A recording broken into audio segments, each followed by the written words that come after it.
Smo nekaj metrov pod Kamniškim vrhom in vsak čas pričakujemo, da se bo Klemen Hančič s padalom spustil z tega vrha.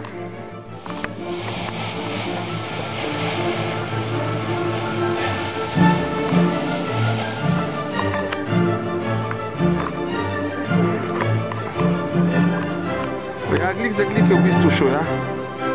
No, ampak da je šel.